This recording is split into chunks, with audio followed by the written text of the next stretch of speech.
Nesse ano nós tivemos muitos animes, e põe muitos nisso, e dentre eles nós tivemos ótimas produções que se destacaram, mas entre elas existe um que me pegou completamente de surpresa, que é Dandadan. E hoje eu vou falar um pouco sobre esse anime e se ele pode ou não ser considerado de fato o melhor anime de 2024. Mas bem, o que é Dandadan? Dandadan é um mangá de Okinobutatsu que nesse ano recebeu uma adaptação em anime. E na obra nós acompanhamos a história de Momoyasu e Ken Takakura, também conhecido como Okarun, que após conhecerem e iniciarem uma discussão, desafiam um ao outro para provar se suas crenças são reais. Onde Momo acredita na existência de espíritos e Okarun acredita na existência de alienígenas, e para provar suas crenças cada um vai para um lugar onde haveria a presença de tais entidades. Com Okarun indo para um túnel assombrado e Momo indo para um prédio abandonado onde haveria aparições de OVNIs. E nisso os dois não só acabam descobrindo que ambas as suas crenças estão certas, como também acabam sendo capturados pelos mesmos. Onde Okarun é possuído pelo espírito que habita o túnel, conhecido como Velha Turbo, ou Vovó Turbo, dependendo de como você conheça. E Momo acaba sendo abduzida pelos alienígenas, com isso tudo acontecendo só no primeiro episódio.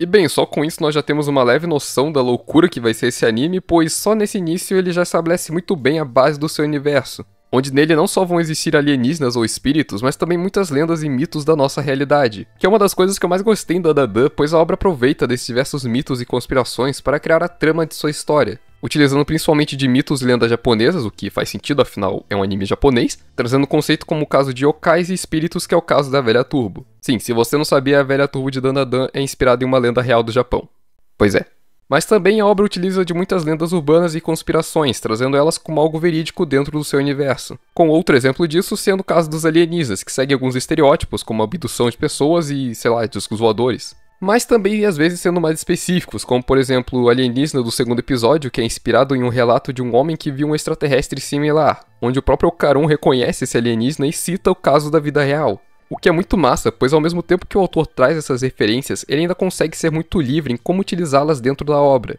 Não se limitando a alienígenas ou seres sobrenaturais, mas também a criptídeos. Que caso você não saiba, criptídeos são criaturas hipotéticas, ou seja, cuja existência é sugerida, mas não é comprovada cientificamente. Com alguns exemplos disso sendo o Pé Grande, o Monstro do Lago Ness, ou sei lá, unicórnios. Ou seja, Dandadan vai aproveitar de tudo quanto é tipo de lendas e mitos para desenvolver o seu universo e explorá-las ainda mais para criar a sua história.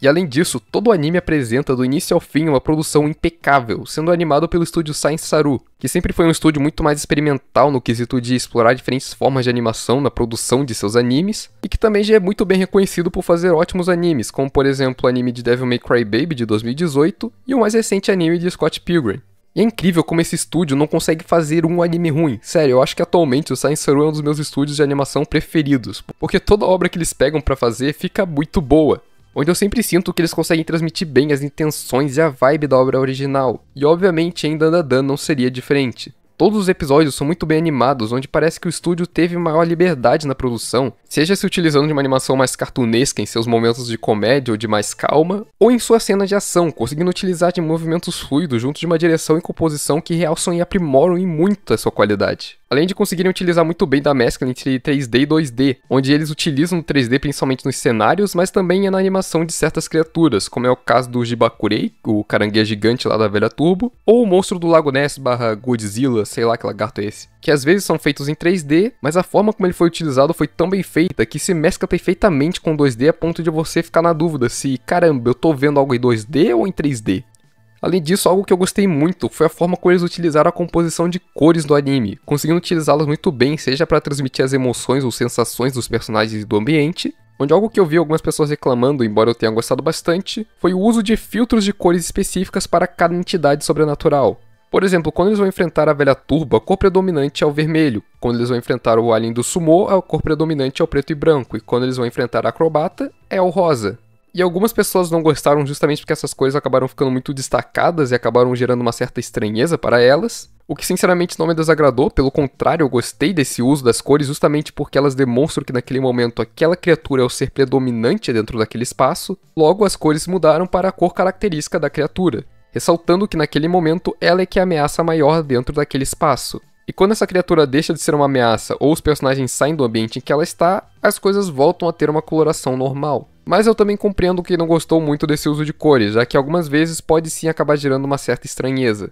No entanto, eu ainda achei essa escolha bem criativa e condizente com o anime. E aproveitando que estamos falando da qualidade do anime, eu tenho que falar das vozes originais e da dublagem brasileira, onde essa teve algo um tanto incomum, que foi o fato do anime ter recebido duas dublagens diferentes ao mesmo tempo, sendo uma feita pela Netflix e a outra pela Crunchyroll. O que, sinceramente, acho que essa é a primeira vez que eu vejo isso em um anime. Diga aí nos comentários se isso já aconteceu antes, porque eu realmente não me lembro. Mas bem, por enquanto eu só vi a dublagem da Netflix, que eu gostei bastante, mas eu sei que teve gente que preferiu a da Crunchyroll por ela ser mais, entre aspas, condizente com a tradução oficial. Mas mesmo assim eu preferi muito mais a versão da Netflix, justamente por ela ser mais localizada e, sei lá, me passar mais naturalidade nas falas dos personagens, tornando bem mais engraçado e divertido, além dos dubladores terem uma voz que eu acho que combinou muito bem com os personagens. Então por enquanto eu preferi bem mais a versão da Netflix.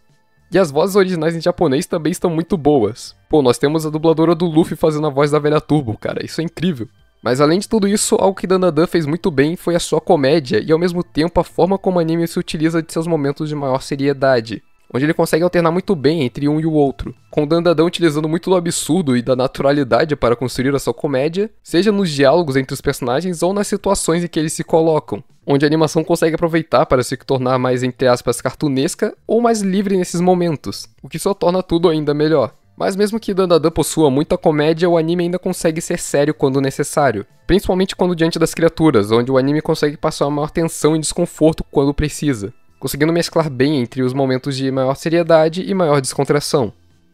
Mas enfim, agora eu gostaria de dar um pouco mais de destaque aos personagens da obra e alguns acontecimentos dos episódios, onde primeiramente eu vou falar sobre o nosso grupo principal, que é simplesmente perfeito. Sério, todos os personagens de Dandadan são muito carismáticos do seu próprio jeito, seja com suas personalidades ou com seus defeitos. Começando pela nossa querida Momo Ayase e o Okarun, nossa dupla de protagonistas que iniciam essa história e são muito divertidos, onde a Momo acaba sendo a principal protagonista do anime, com ela sendo uma garota mais extrovertida, forte e muito divertida, sendo ela também quem traz a maior conexão com essa parte espiritual do anime, principalmente no começo. Já o Okarun é o verdadeiro exemplo de um nerd, onde ele adora teorias da conspiração e principalmente alienígenas, além de não ser lá muito sociável, com a Momo sendo a primeira amiga que ele faz. E, inclusive, toda a relação entre os dois é muito boa, seja com momentos divertidos de comédia entre eles, ou com a sua própria interação, que é criada de uma forma muito natural. Mas além deles, nós também vamos ter mais personagens de destaque, como a avó da Momo, que é bem parecida com ela em certos aspectos, mas também é bem mais direta e meio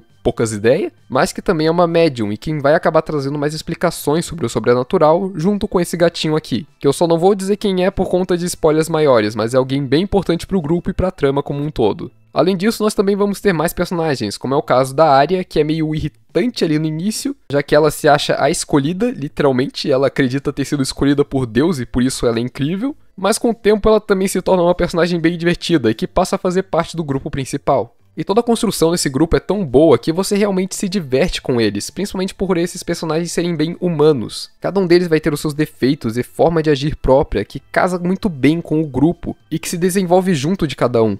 E bem, agora falando brevemente sobre algumas partes dos episódios, o anime já tem um começo muito bom, com o primeiro episódio já apresentando muito bem o mundo de Dandadan, como eu disse antes, já introduzindo o sobrenatural e os alienígenas, mas a cada novo episódio nós vemos que isso vai ser bem mais desenvolvido, mostrando que não vai só se limitar aos espíritos e os alienígenas, mas também deixando uma base de como vão funcionar os poderes daquele mundo, onde até agora, pelo visto, todos os poderes vão vir de uma conexão dos nossos protagonistas com o espiritual. Por exemplo, a Momo, que consegue meio que manipular a energia espiritual dela e utilizá-la para interagir com objetos ou pessoas, sendo também capaz de interagir com a energia de outros seres. Ou também o caso do Okarun e da Arya, que vão ter transformações com base nos espíritos que eles tiveram maior contato. Inclusive, que designs incríveis. Sério, se tem algo que o autor de Dandadan sabe fazer é design da hora, seja nas transformações ou nas criaturas. Mas bem, sobre essas transformações em si, nós temos como, por exemplo, o caso do Okarun, que se transforma recebendo os poderes da velha Turbo, que havia possuído ele já no início e por conta disso ele acabou ficando com os poderes dela.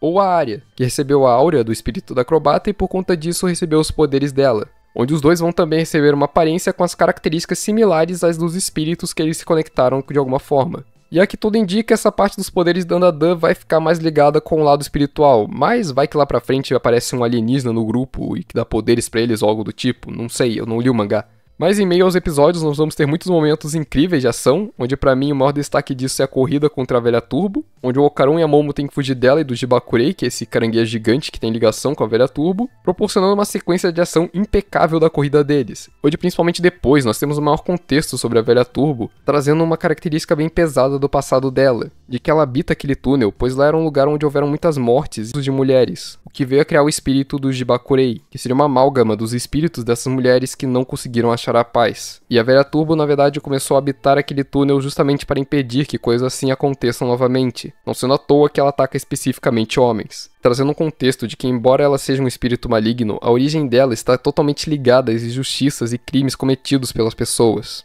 E aproveitando que a gente está nessa vibe triste, eu tenho que falar sobre o episódio 7, onde nós conhecemos o passado da Acrobata, que, meu Deus, o que teve gente que quebrou nesse episódio. Em resumo, a Acrobata é um espírito que estava atrás da Arya por achar que ela era sua filha, o que ocasionou na luta contra ela para tentar salvar a Arya. Mas no final nós temos um flashback que mostra o passado dela, de que quando ela ainda era viva, a Acrobata era uma mãe solteira que trabalhava incessantemente para poder sustentar a sua filha e tentar trazer uma vida meramente digna para ela, onde o anime aborda toda a situação de uma forma extremamente sensível e condizente com a realidade, nos fazendo acompanhar a realidade das duas de uma forma breve, mas que já faz o espectador se sensibilizar com aquela situação, nos mostrando o quanto a Acrobata amava sua filha e se dedicava a ela, para logo em seguida nos destruir completamente, onde em determinado momento a casa delas é invadida por alguns homens, onde o anime não especifica quem são eles e sinceramente não precisa explicar, pois dada a situação você pode interpretar de diversas formas, mas eles atacam a mulher, pegam o que parece ser um envelope com dinheiro e sequestram a filha dela, fazendo com que agora ela perca a única coisa que ainda importava na sua vida, que era sua filha. Com logo em seguida a mulher morrendo e com seu espírito vindo a se tornar a Acrobata, que começou a ir atrás da Arya por pensar que ela era sua filha perdida durante sua vida. E toda a construção e sequência que mostra o passado da Acrobata é tão pesado e sensível, mas que deixa claro que, embora Dandadan tenha muitos momentos de comédia e descontração, o sobrenatural, principalmente o mundo dos espíritos, não é algo tranquilo. Muito pelo contrário, todos os espíritos malignos vêm a surgir por conta de um contexto do seu passado em vida. E o anime vai deixar claro que aquilo é algo pesado, é algo desconfortável, mas também é algo real. Com o Dandadan conseguindo ser muito condizente com a sua temática e ao mesmo tempo que consegue abordá-la do seu próprio jeito, ainda sendo um anime divertido, mas que explora um mundo complexo e perigoso. Mas bem, dito tudo isso, eu acho que Dandadan é o anime do ano? Sim, eu acho. Embora nesse ano nós tenhamos tido ótimos animes, Dandadan foi sem dúvidas aquele que mais me surpreendeu e me deixou mais ansioso para cada episódio, proporcionando uma ótima história com ótimos personagens, um universo fantástico e uma produção incrível, e que sem dúvidas eu recomendo demais que quem não assistiu assista, pois vale muito a pena. O anime está disponível tanto na Netflix quanto na Crunchyroll, sendo tanto legendado quanto dublado em ambas as plataformas, e já tem a sua segunda parte prevista para sair no verão de 2025, embora ainda não tenha sido confirmado. Mas dado o sucesso do anime, com certeza vamos ter uma segunda parte, da qual não tenho dúvidas de que também vai ser incrível. E até lá eu vou me segurar para não começar a ler o mangá, porque eu já tô lendo muita coisa e não tô pronto para começar mais uma jornada em um mangá que não tá concluído. Mas bem, gente, era isso que eu queria falar nesse vídeo. Dandadan foi sem dúvidas um dos melhores animes que eu vi recentemente e eu espero ter conseguido chamar sua atenção para ele. Então se você viu até aqui, eu realmente agradeço demais e se gostou do vídeo, considere se inscrever no canal para acompanhar mais conteúdo como esse. Deixe o seu like para ajudar a divulgar esse vídeo e ative o sininho para ser informado de quando sair vídeos novos. Comente também o que você achou do vídeo, o que você achou de Dandadan e dê sugestões de outros animes ou mangás que vocês querem que eu traga aqui pro canal. Por último, também compartilhe esse vídeo com alguém que você acha que pode gostar do assunto. Enfim, no mais era isso, eu sou o Lox e nos vemos nos próximos vídeos.